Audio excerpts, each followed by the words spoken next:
News channel, सच है तो बोलेगा। वाराणसी के रथ यात्रा क्षेत्र में आयोजित 3 दिवसीय रथ यात्रा मेले के आखिरी दिन भगवान जगन्नाथ की झांकी सजाई गई। इसके साथ ही विभिन्न सामाजिक संस्थाओं के द्वारा निःशुल्क प्याऊ एवं शरबत वितरण किया गया। रथ यात्रा मेले के आखिरी दिन विजय वर्मा सेवा संस्थान की ओर से मेले में आए हुए भक्तों के लिए निःशुल्क प्याऊ एवं शरबत की व्यवस्था की गई। इसके साथ ही भगवान जगन्नाथ की अलौकिक झांकी भी सजाई गई। वहीं मंदिर के पुजारी देवेंद्र नाथ चौबे ने बताया कि बाबा का इस मौसम में प्रतिवर्ष मेला लगता है। इसमें भक्त भगवान से सुख समृद्धि की कामना करते हैं। मेला चला, आज समापन है, क्या कहना चाहेंगे? भगवान 15 दिन बीमार रहते हैं। बीमारी से उठने के बाद भगवान की 3 दिन की रथ यात्रा प्रारंभ होती है, जिसमें श्रद्धालु लोग आकर के दर्शन पूजन और अपनी मनोकामना की पूर्ति के लिए भगवान से प्रार्थना करते हैं और विश्व का कल्याण भगवान करें, वर्षा हो, समाज का कल्याण हो, यही हमसे ईश्वर से प्रार्थना है। सेवा हो रहा है, ये स्वर्गीय विजय वर्मा के चलाए हुए चीज़ है। पहला काम विजय वर्मा के यही है, रजतरा के मेला में प्याऊ शरबत को पिलाते हुए नींबू पानी चीनी बर्फ़ ये डाल के चलता है।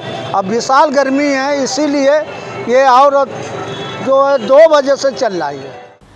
काशी हिंदू विश्वविद्यालय एनएसएस एवं डेयरी डिपार्टमेंट के छात्रों द्वारा गौशाला में श्रमदान किया गया।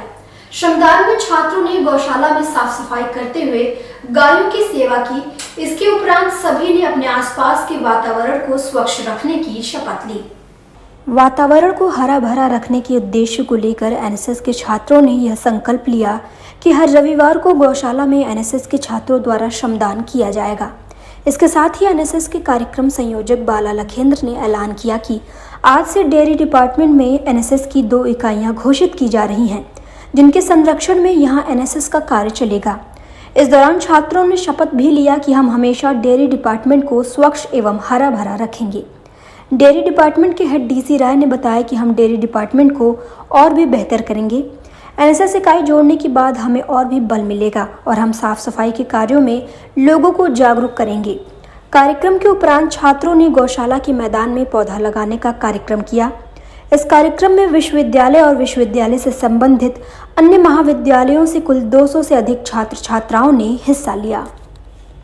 आज मैंने यहाँ पर वृक्षारोपण किया, गौ सेवा की, घास साफ किया और साथ ही साथ जो टीचर लोगों ने बताया ये सब करके मुझे बहुत अच्छा लगा। मैंने इससे पहले अपने गांव में किया था, वो गांव का एक्सपीरियंस आज मुझे बहुत ही अच्छा लगा, क्योंकि गांव में तो करते थे तो अपना तो होता था, सिर्फ अपना, लेकिन यहाँ पर आकर ऐसा लग रहा है जैसे अपने समाज के लिए कर रहे हैं। अपने महामना की बगिया में जो एक्सपीरियंस है वो मुझे बहुत ही अच्छा लग रहा है। सुबह थोड़ा सा मुरझाया हुआ था, जैसे सर ने कहा कि मुरझाया जा रहा है, पर अब देख के ऐसा लग रहा है कि बहुत खिला खिला सा लग रहा है, मन अपने आप ही प्रसन्न हो रहा है। और लोगों को जोड़ेंगे इस अभियान से? इस अभियान में मैं अपने साथ सभी को जोड़ना चाहूंगी, सभी से अनुग्रह करूंगी कि कम से कम अपने जन्मदिन पर तो एक पौधा लगाए। और मैं हमेशा ही अपने जन्मदिन पर, अपने मम्मी पापा की सालगिरह पर एक पौधा लगाती हूँ।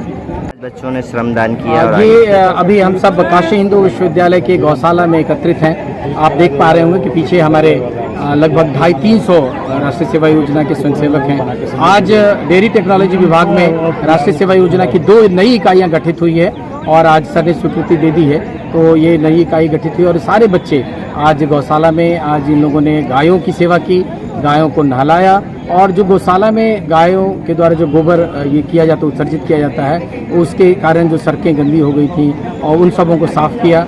आप पीछे फील्ड में देख सकते हैं कि इस फील्ड में लोग बच्चों ने श्रमदान किया और आज वृक्षारोपण का कार्य किया है और गौशाला परिसर में हम लोग अभी और भी वृक्ष लगाएंगे। और मूल उद्देश्य यही है कि जैसा कि हमारे माननीय अतिथिगण ने कहा, प्रोफेसर डीसी राय सर ने और प्रोफेसर अभिनव सिंह सर ने, कि महामना का ये सपना था कि बच्चे गौशाला दूध पिए, तो जब दूध पिएंगे कब? जब गौशाला में आके श्रम करेंगे, उससे उनकी सेवा करेंगे।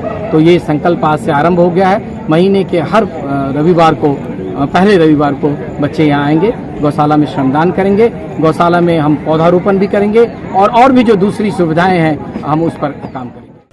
वाराणसी स्थित जय श्री कृष्णा फाउंडेशन द्वारा 12वां स्थापना दिवस पंचामृत उत्सव के रूप में मनाते हुए रक्तदान शिविर का आयोजन किया गया।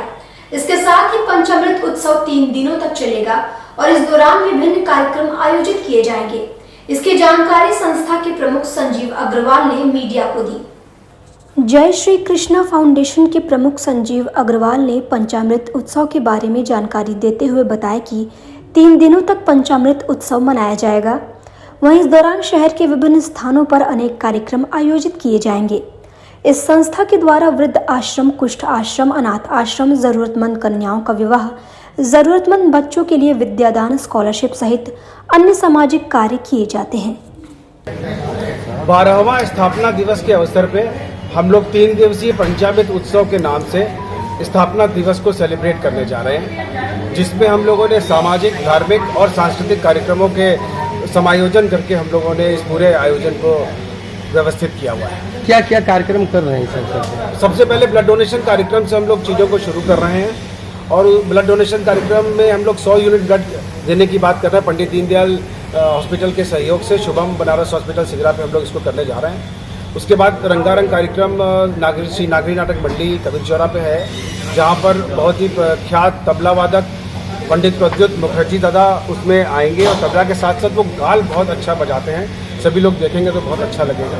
ठीक उसके एक दिन बाद हम लोगों ने अपनी एक लाइब्रेरी बनाई हुई है, जहाँ पर इस समय 22,000 से ऊपर किताबें हैं जो सबके लिए फ्री में होती है। अपना एक लाइब्रेरी कार्ड भी फ्री इशू होता है और कोई भी वहाँ से पुस्तक ले सकता है। वहाँ पर स्कूली बच्चों के साथ साथ और भी तमाम पुस्तकें वहाँ पर रखी गई हैं। चंदौली के बलुआ थाना क्षेत्र के सेवड़ी निवासी युवक नित्यानंद पांडे को सोशल मीडिया पर असलहे के साथ फोटो वायरल करना महंगा पड़ गया। यूपी पुलिस के सिंघम कहे जाने वाले सकलडीहा सर्किल के डिप्टी एसपी अनिरुद्ध सिंह के निर्देश पर बलुआ पुलिस ने देर शाम एक युवक को असलहा और 2 कारतूस के साथ गिरफ्तार कर जेल भेज दिया। दरअसल सोशल मीडिया पर बलुआ थाने के सेवड़ी गांव निवासी नित्यानंद का फोटो असलाह के साथ वायरल हुआ था। इसकी शिकायत किसी व्यक्ति द्वारा पुलिस अधिकारियों से की गई थी।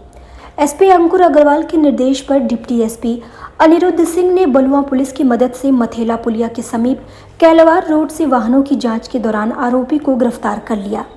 तलाशी के दौरान युवक के पास से एक अवैध असलहा और 2 जिंदा कारतूस बरामद किया गया है।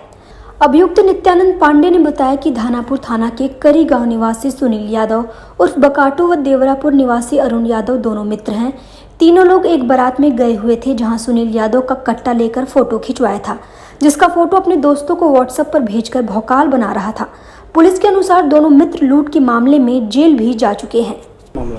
ये नित्यानंद पांडे है, थाना बलुआ क्षेत्र का रहने वाला है। इसके द्वारा सोशल साइट पे तमंचे के साथ फ़ोटो लगाई गई थी, तो हमारे इंस्पेक्टर राजीव सिंह ने इसका तफ्तीश करके इसको अरेस्ट किया। तो ये संज्ञान में आया एक कुख्यात बदमाश है बकाटू यादव, उसका पूरा नाम है सुनील यादव उर्फ बकाटू। ये अभी जमानत पे आया है।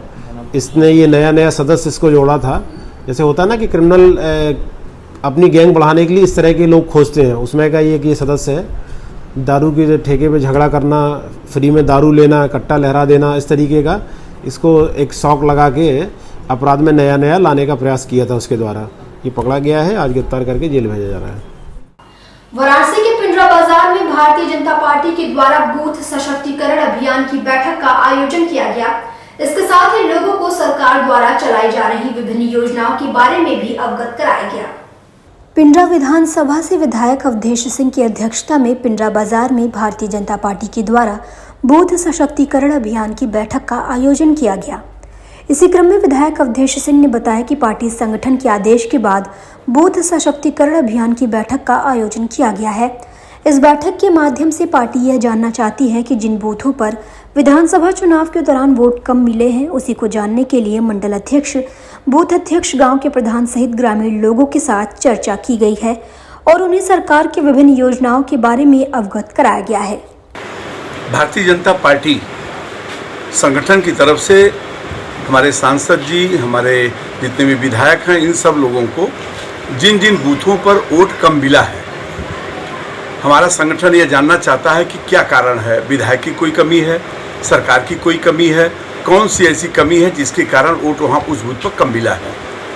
इसी परिप्रेक्ष्य में आज हमारे मंडल के अध्यक्ष, हमारे बूथ के अध्यक्ष, हमारे इस गांव सभा के प्रधान जी, इन सारे लोगों के साथ इस बूथ पर हम लोगों ने एक बैठक किया और उस बैठक में मैं सरकार की योजनाओं का जब उल्लेख किया मैं, तो वहाँ जितने भी लोग थे स्तब्ध हुए। उन लोगों ने कहा कि निश्चित रूप में हम लोगों से भूल हुई है, आगे इस तरीके की भूल नहीं होगी।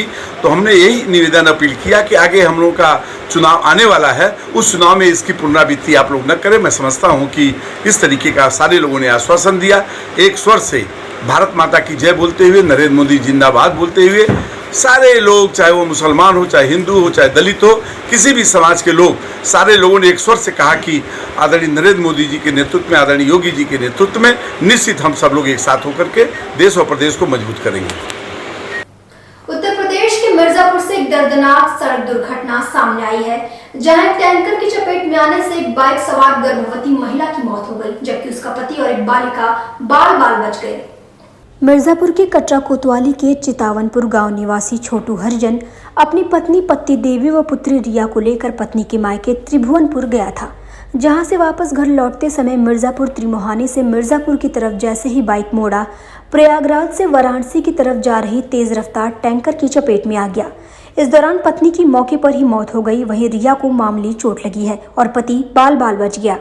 घटना की सूचना मिलने पर मौके पर पहुंचे चौकी प्रभारी संजय यादव शव को कब्जे में लेकर पोस्टमार्टम के लिए भेजकर टैंकर व चालक को हिरासत में ले लिए। बनारस के सामने घाट पर नवनिर्मित पल्स जिम का उद्घाटन संपन्न हुआ। इस जिम के संरक्षक विनय पांडे बनारस में और विदेश में भी कई पुरस्कारों को प्राप्त कर चुके हैं। बॉडी बिल्डिंग के साथ साथ उन्होंने कोच के तौर पर भी काम किया है। पल्स जिम के संरक्षक विनय पांडे इस समय रायपुर रेलवे में बतौर कोच पद पर कार्यरत हैं। इनको विदेशों में भी कई पुरस्कार से नवाजा गया है। इनकी खास बात यह है कि ये पूरे वेजिटेरियन हैं। ऐसा जो लोग कहते हैं कि सिर्फ नॉनवेज से बॉडी बनती है, उनकी धारणा को वह गलत साबित करते हैं।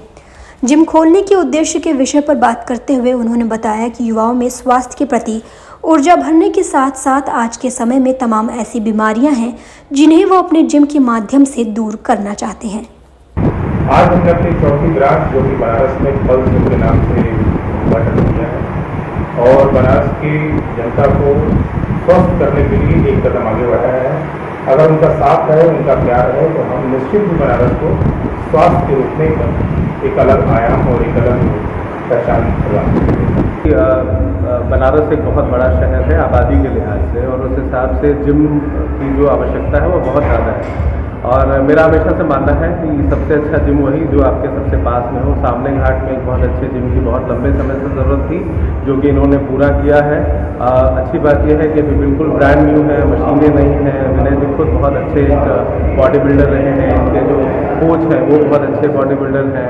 एम्बियंस अच्छा होने और खुला होने, खासकर जैसे मैं अभी इस जिम में आया हूँ, साफ़ सफाई बहुत अच्छी है, पार्किंग की फैसिलिटी है। साथ में इस जिम में जो वाराणसी के मेडविन हॉस्पिटल के वरिष्ठ चिकित्सक डॉक्टर मनमोहन श्याम एवं डॉक्टर अंजना गुप्ता को चिकित्सा के क्षेत्र में किए गए विशिष्ट कार्यों को लेकर प्रदेश सरकार के द्वारा विशिष्ट चिकित्सा रत्न से सम्मानित किया गया।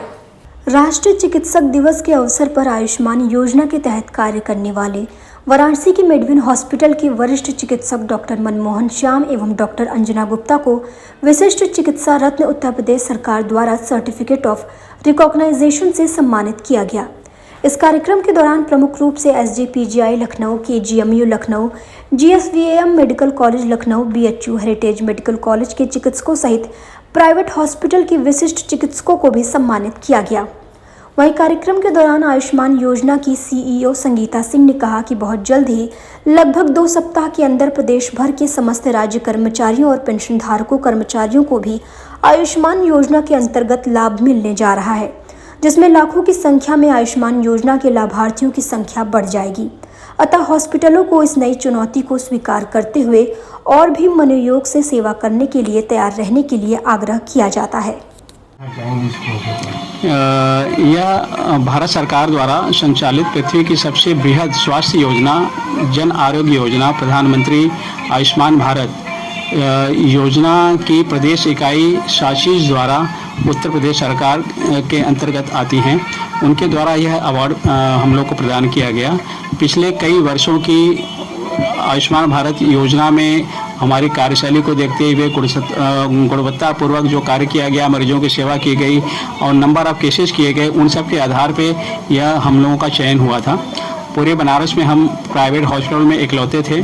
हमारे अलावा BHU और हेरिटेज मेडिकल कॉलेज को भी बुलाया गया था, लेकिन प्राइवेट इंस्टीट्यूशन में पूरे पूर्वांचल में ये हम लोग मेडविन हॉस्पिटल एकलौता हॉस्पिटल था जिनका चयन हुआ है। शाह का विषय है कि हम लोगों को ये पूरे पूर्वांचल में हमारे हॉस्पिटल को एक अच्छी रिकॉग्निशन मिली है और सरकार के द्वारा ये पुरस्कार दिया गया है और इससे हम प्रेरित होकर और भी अच्छा काम करने की कोशिश करेंगे। कभी आपने सोचा था कि ऐसे पुरस्कार से नवाजा जाएगा हॉस्पिटल?